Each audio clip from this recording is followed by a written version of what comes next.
Dear students, आपको पता है कल हमने एक्सक्रीशन इन प्लेन एरिया को डिस्कस किया था और आज हम excretion in earthworm and cockroach को स्टडी करेंगे। तो फर्स्ट ऑफ ऑल अर्थवर्म की बॉडी शेप देखें। अर्थवर्म की बॉडी शेप देखें कि बिल्कुल जिस तरह आपने देखा होगा कि रेल गाड़ी के अंदर डिब्बे होते हैं, इस तरह इसकी बॉडी के अंदर भी सेगमेंटेड होते हैं और हर सेगमेंट का अलग-अलग एक्सक्रीटरी सिस्टम होता है। हर सेगमेंट का अलग-अलग एक्सक्रीटरी सिस्टम होता है जो कि मुश्तमिल होता है मेटानेफ्रीडियम पर। इस पर मेटानेफ्रीडियम पर। फॉर एग्जांपल इस बॉक्स का अपना मेटानेफ्रीडियम है, इस बॉक्स का अपना मेटानेफ्रीडियम है, इस बॉक्स का अपना मेटानेफ्रीडियम है, इसका अपना सोन, और इन सब मेटानेफ्रीडियम को बोलेंगे मेटानेफ्रीडिया। एक लाइक एज ये जो मैंने बनाया हुआ है एक बॉक्स के अंदर ये एक है, ये तो मेटानेफ्रीडियम है, लेकिन जब ये सारे बॉक्स के अंदर इनको कंबाइन कर देंगे तो ये हो जाएंगे मेटानेफ्रीडिया। ठीक है जी। आइए तो हम देखते हैं कि अर्थवर्म किस तरह अपनी बॉडी से वेस्ट को निकालता है। तो सबसे पहले तो ये देखें कि आपका वेस्टफुल सब्सटेंस कहाँ पड़ा होगा। ये है सीलोम, इस बॉक्स के अंदर तो यहाँ पे पड़ा होगा। सीलोम को आपने फर्स्ट ईयर के अंदर किंगडम एनिमेलिया के अंदर पढ़ा होगा सीलोम। तो अब यहाँ पे जो सीलोम है इसके अंदर वाटर भी है, साल्ट भी है, तो इसलिए इसको इसने साइलोमिक फ्लूइड का नाम दे दिया है कि ये सारा की सारा जो है वो साइलोमिक फ्लूइड है। और इसके अंदर ये नहीं है कि ये सारा की सारा वेस्ट ही है, बट बच्चे इसके अंदर ये बात याद रखनी है आपने कि कुछ इम्पोर्टेंट थिंग्स भी हैं, कुछ ज़रूरी चीज़ें भी हैं जो अर्थवर्म की बॉडी को रिक्वायर होती हैं। और याद रख लें कि इसके अंदर जो एक्सक्रीशन है वो नेफ्रोस्टोम से स्टार्ट होगी और नेफ्रीडियो 4 के ज़रिए वो फिनिश हो जाएगी। यानी कि ये वेस्ट सब्सटेंस को नेफ्रोस्टोम के ज़रिए अंदर लेगा और नेफ्रीडियो 4 के ज़रिए बॉडी से क्या कर देगा, बाहर निकाल देगा। तो अब ये देखें, आप लोगों को समझाने के लिए जो है ये एक एक बॉक्स को हमने बड़ा करके बना लिया है। यहाँ पे हमारे पास 3 सेगमेंट हैं, 1, 2 और 3। ये 3 सेगमेंट है इसके अंदर और हर सेगमेंट का अपना अपना मेटानेफ्रीडियम है। तो देखिए फर्स्ट ऑफ ऑल कि जब बाय द हेल्प ऑफ सीलिया जब वेस्टफुल सब्सटेंस इसकी बॉडी के अंदर या इस ट्यूब के अंदर या मेटानेफ्रीडियम के अंदर चला जाएगा तो यहाँ पे आके एक एडवांस थिंग है इसके अंदर, याद रख लें, जो आपको ना ही प्लेन एरिया में देखने को मिली और ना ही काकरोच में मिलेगी। तो यहाँ पे इसके अंदर प्रेजेंट हैं ब्लड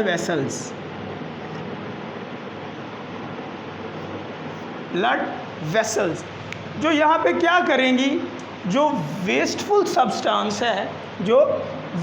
सब्सटेंस है उसके अंदर कुछ इम्पोर्टेंट थिंग्स भी हैं, कुछ ज़रूरी मादा जात भी हैं जिनकी अर्थवर्म की बॉडी को क्या है, ज़रूरत है। वो यहाँ से ब्लड वेसल्स के अंदर जज़ब हो जाएंगी, नफूज हो जाएंगी, चली जाएंगी, और जो बाकी वेस्टेज रह जाएगा वो यूरिन के ज़रिए बॉडी से क्या हो जाएगा, नेफ्रीडियो 4 के ज़रिए एलिमिनेट कर जाएगा।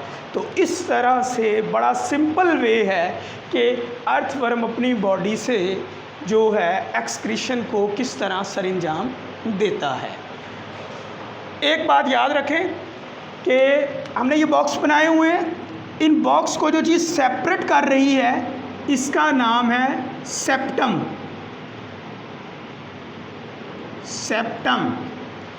ठीक है जी। अब एक बात और, आपकी बुक में लिखा हुआ है कि metanephridia present in a paired form, present in a paired form. But यहाँ पे तो एक है। बच्चे यहाँ पे अक्सर कंफ्यूज हो जाते हैं कि सर ये तो एक है और बुक वाला यहाँ बता रहा है कि मेटानेफ्रीडिया वर्क करते हैं पेयर्ड फॉर्म। तो भाई ये देखें, याद रखें ये बात कि लास्ट जो इससे पीछे वाला मेटानेफ्रीडियम है उसका जो फर्स्ट पार्ट है वो इस सेगमेंट के इस बॉक्स के अंदर है। तो इसलिए ये शो कर रहा है कि ये मेटानेफ्रीडियम जो है ये वर्क करते हैं पेयर्ड फॉर्म में। ओके, तो इसके बाद अब याद रख लें एक चीज़ मैं आपको दोबारा बता दूं कि ये एक नाली जो होगी मेटानेफ्रीडियम होगी और जो बहुत सारी नालियां इसके अंदर प्रेजेंट होंगी वो मेटानेफ्रीडिया होंगी। तो आइए अब हम चलते हैं एक्सक्रीशन इन काकरोच की तरफ। तो एक्सक्रीशन इन काकरोच की, काकरोच जो है किस तरह अपनी बॉडी के अंदर एक्सक्रीशन को परफॉर्म करता है।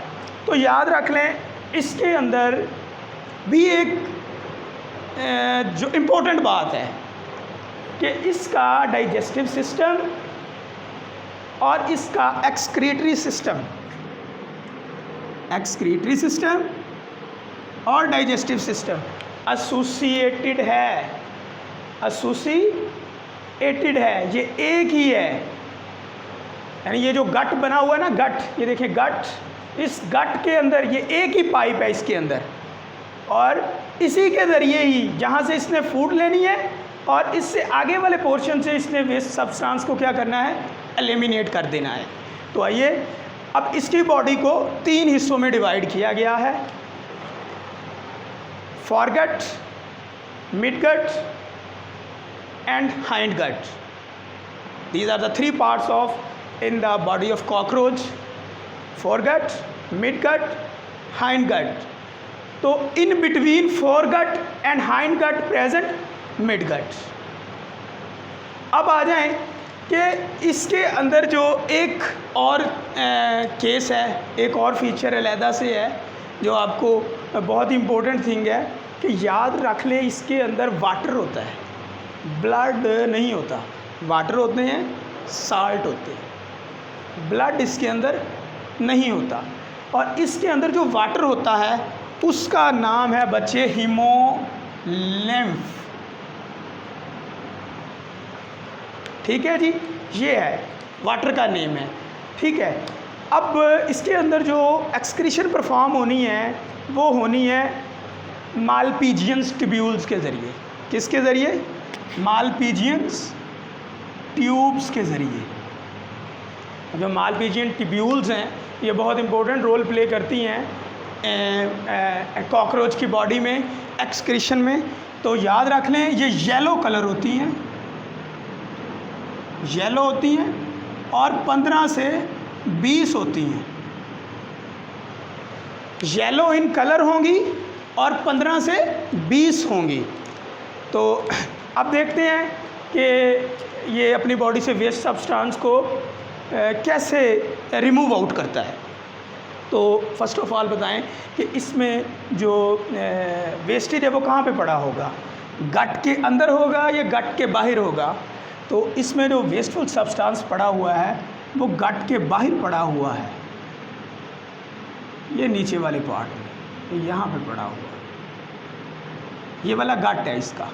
ये इसके ऊपर और नीचे वाले हिस्से में क्या पड़ा हुआ है, वेस्ट पड़ा हुआ है। अब जो वेस्ट होगा वो मूव करेगा येलो कलर ट्यूब जो होंगी, मालपीजियन ट्यूब्यूल्स, इनके अंदर, और फिर यहाँ से होता हुआ आ जाएगा रेक्टम में। अब रेक्टम के पास क्यों आया भाई, रेक्टम के पास क्यों आया, निकला क्यों नहीं सीधा? तो रेक्टम ने यहाँ पे भाई रीअब्जॉर्प्शन ऑफ वाटर करनी है, बिकॉज कॉकरोच ड्राई कंडीशन को पसंद करता है, ये ड्राई कंडीशन में रहता है, तो इसको वाटर की क्या होती है, ज़रूरत होती है। तो इसलिए यहाँ रेक्टम में वाटर को क्या किया जाता है, रीअब्जॉर्ब किया जाता है। और उसके बाद जो वेस्टफुल सब्सटेंस है उसके साथ भी वाटर होता है लेकिन कम मिकदार में होता है। और फिर रीअब्जॉर्प्शन ऑफ वाटर के बाद उसके बाद ये वेस्ट सब्सटेंस को बॉडी से क्या कर देता है, एलिमिनेट कर देता है in the form of uric acid. अब ये सॉलिड होगा या लिक्विड होगा, ये सॉलिड फॉर्म होगा यूरिक एसिड। तो ठीक है जी। अब यहाँ पे हमने कहा कि कॉकरोच जो है यूरिक एसिड सेक्रीट करता है, तो अर्थवर्म क्या सेक्रीट करेगा, ये यूरिया। और इससे पहले जो हमने पढ़ा प्लेनेरिया, वो क्या सेक्रीट करेगा, अमोनिया। अब ये क्यों, जैसे जैसे ऑर्गेनिज्म पानी में रहेगा वो अमोनिया सेक्रीट करेगा, पानी से थोड़ा सा बाहर जाएगा वो यूरिया सेक्रीट करेगा, और जब वो टोटल ही खुश्की पे चला जाएगा वो यूरिक एसिड को सेक्रीट करेगा। तो ये तीनों केस आ जाते हैं इन तीनों ऑर्गेनिजम्स के अंदर। तो ये था हमारा आज का टॉपिक जिसमें हमने अर्थवर्म और कॉकरोच को स्टडी किया।